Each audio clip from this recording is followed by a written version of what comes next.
한 번도 일어나지 않은 일을 바라보며 믿는 일은 쉽지 않습니다. 그러나 이미 일어난 일이 다시 일어날 것을 기대하는 것은 그보다는 쉽습니다. 만약 예수님의 부활하심이 없었다면 그리스도인들이 부활을 누리게 될 것이라고 이렇게 아무리 외치고 선포해도 믿기는 좀 어려웠을 것입니다. 그런데 예수님께서는 먼저 부활하셔서 다시 사셔서 우리로 부활의 소망을 갖게 해주셨습니다. 20절 말씀을 우리가 다시 한번 읽어보겠습니다. 20절입니다. 그러나 이제 그리스도께서 죽은 자 가운데서 다시 살아나사 잠자는 자들의 첫 열매가 되셨도다. 아멘. 여기서 이제 주목해 보아야 할 그 표현이 두 가지가 있는데, 먼저는 잠자는 자들, 그리고 첫 열매가 바로 그것입니다. 잠자는 자들, 이 표현은 죽은 자, 그리고 잠자는 자, 같은 표현입니다. 왜 그냥 죽은 자라고 표현해도 될 텐데 죽은 것을 잠잔다라고 이렇게 표현했을까요? 바로 부활을 염두에 둔 표현입니다. 죄로 인한 결과가 사망이지만 결코 거기서 끝을 맺지 않겠다라고 하는 것이죠. 예수님은 그렇게 부활의 첫 열매가 되어주셨습니다. 또한 부활이 단지 예수님 혼자만의 것이 아님을 첫 열매로 표현을 해주고 있는 것이요.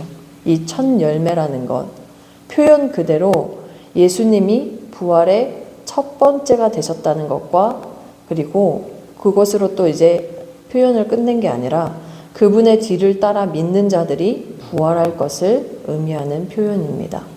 소산의 첫 열매, 이 첫 열매는 수확물 전체를 대표할 뿐만 아니라 후에 거둘 결실까지도 포함하기 때문입니다.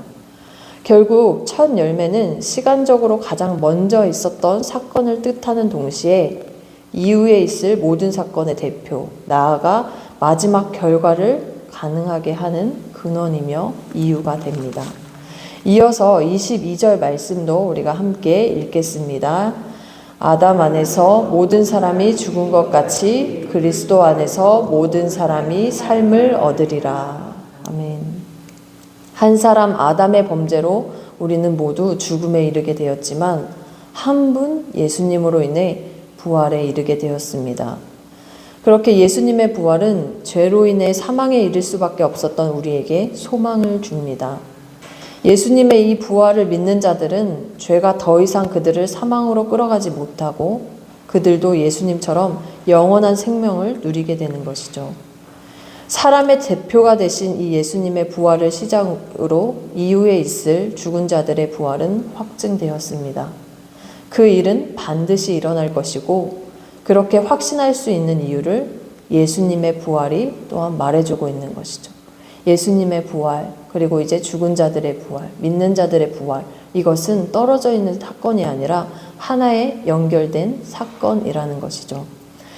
그래서 고린도 교회 성도들은 죽은 자 가운데서 부활이 없다고 주장할 것이 아니라 오히려 예수님처럼 이후에 자신들도 온전히 부활할 것을 기쁨으로 기대하고 소망해야 했습니다. 우리도 예수님 안에서 오늘을 살아갑니다. 예수님을 믿음으로 구원에 이르렀습니다. 그 구원의 소망, 그 부활의 소망을 가슴에 품고 또 선포하면서 그렇게 이후에 다시 예수님과 함께 살 그 소망을 가지고 승리하는 삶을 사시길 축복합니다. 이 부활과 또한 또 오해가 되어져서 착각하고 있는 것이 하나 있는데요. 간혹 죽은 자가 살아났다라는 이야기를 우리가 이 땅을 살면서 듣기도 합니다.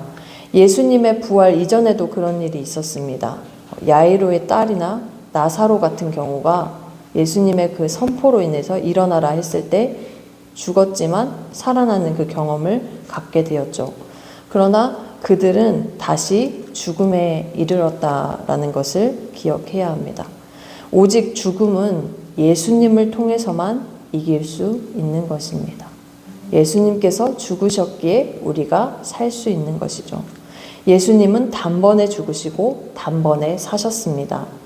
로마서 6장 10절은 이렇게 말씀합니다. 그가 죽으심은 죄에 대하여 단번에 죽으심이요 그가 살아계심은 하나님께 대하여 살아계심이니. 그분께는 두 번의 죽음이란 없습니다. 하나님께서 그 죽으신 예수님을 다시 일으키시고 그렇게 예수님은 다시 사신 후 영원히 살아계십니다. 예수님의 부활은 그 어느 것과도 비교할 수 없는 유일한 사건입니다. 이렇게 확신을 가지고 이 확신으로 부활 소망으로 나아가길 축복합니다. 하나님께서는 예수님의 이 부활로 우리에게 대반전의 인생을 살아가도록 하십니다.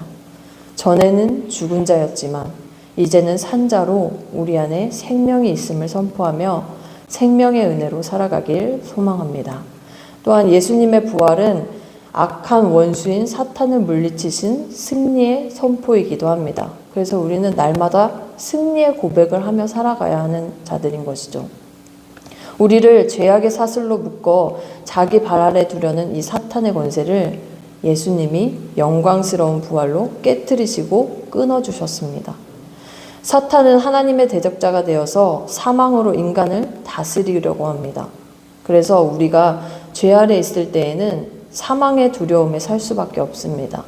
어떠한 노력을 기울인다 하더라도 인간 편에서는 아무 소용이 없습니다. 절망뿐인 것이죠.